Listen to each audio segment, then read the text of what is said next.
and welcome back to Briggs on Books, a truly international talk show where we meet authors, writers, publishers, editors, anything to do with writing. I love to hear people's process, how they come up with the stories.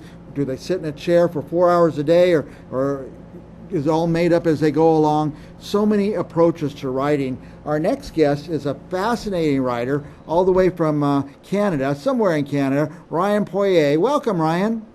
Hi, how you doing? Yeah. What is you have a process? You just sit every day, like sit at the desk at 8 o'clock and write till noon or something like that?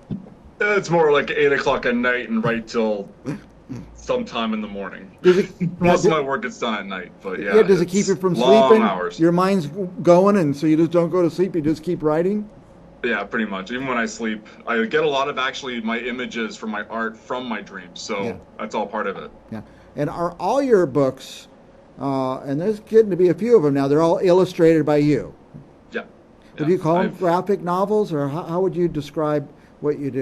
They're graphic novels, not like in the single issue. It's more like kind of like each book, runs for around like 50 pages. So they're fair graphic novels, but they're all part of a big story, so a big final omnibus collection.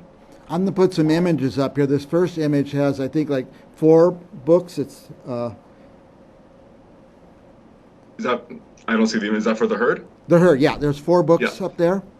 Yeah, so that story, I kind of, they always say like start simple, but I kind of, the story I had was a very big origin story that I really wanted to kind of really stretch out the story of these wannabe heroes, or these accidental heroes, before they actually become a team. And what was originally planned to being 3 parts ended up being 4 parts, and the final product was a 500-page book.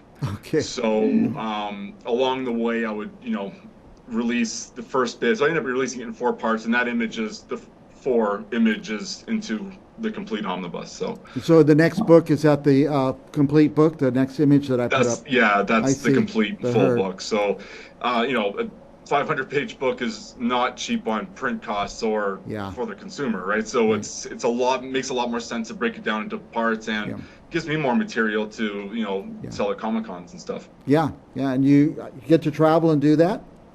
Yeah, I did Comic-Con this past weekend actually. I live near Toronto, in Toronto, Ontario, and I'm in the Durham region. So we had the Durham Region Comic Book Festival. So it was just a small little gathering of tables, and I think I was the only independent author there, to be honest. A lot of others was just the comic, your typical comic book vendors. But it was good. I was able to. I almost sold out of everything I brought, so it was a very good day. So you just built a whole new set of fans. Yeah, it's a small fan base, but it's following. Like when I announced that my next book is out, I get messages asking for it, so it's a very good feeling. I've got 4 more comic conventions to do this year, 3 in October and 1 in December, so it keeps me busy.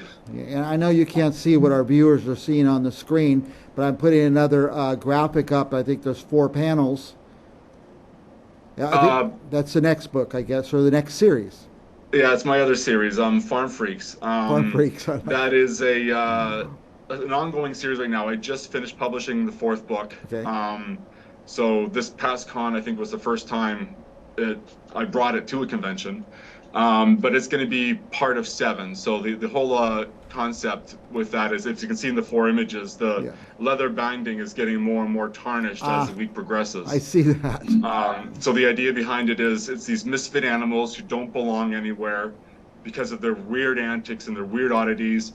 Like the cow can helicopter his nipples and fly, for example. The horse is a reincarnated witch who, after all of her spells go wrong, and finally one went wrong and she became a horse, and she's forever stuck as a horse. Forever stuck. So these are these weird animals, and they're always kicked out of every farm. They finally land on Melancholy Meadows as their last chance of redemption, and only to learn that the farm is weirder than they are and has bigger secrets than they do.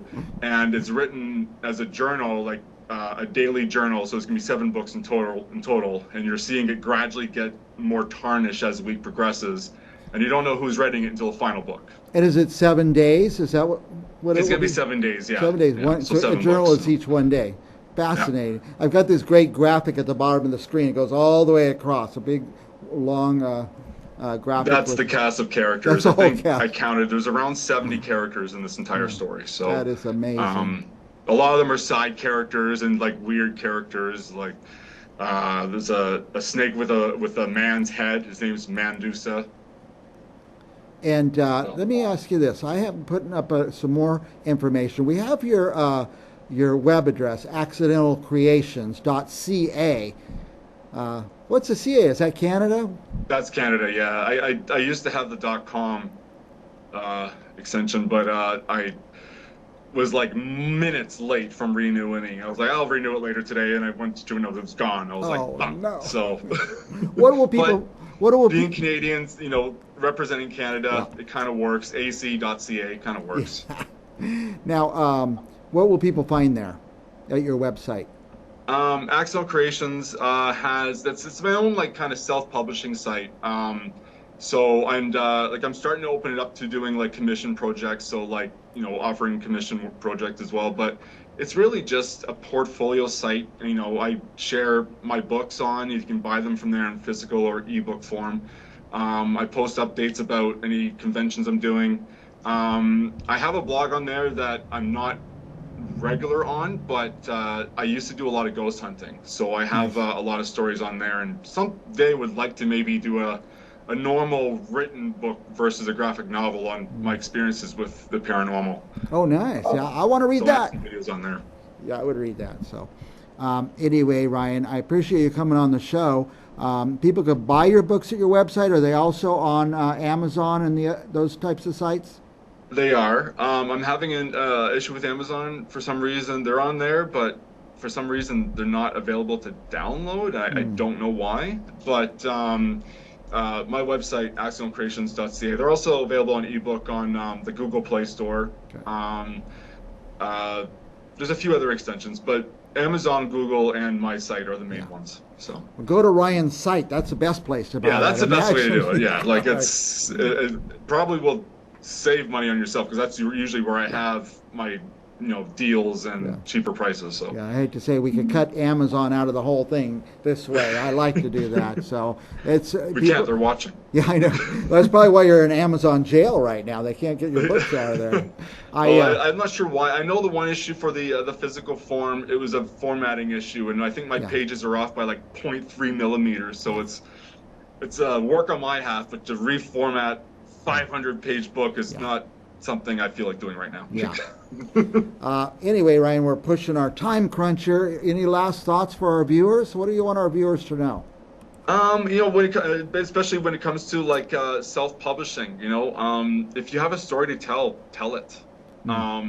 You'll always find someone out there who you'll capture, and you've got nothing to lose. You're literally leaving your literary fingerprint in the world after you've left this world. Yeah. So this best of amazing places. So just go for it. If you have a story to tell it, and look at doing small conventions, especially if it's like graphic novels, or it doesn't even matter. Like I see people using normal physical novels at the old-fashioned just dialogue. So it's always worth doing. Find yourself a good printer to save yourself on costs, and best of luck to anyone who wants to pursue this. Anybody could do it.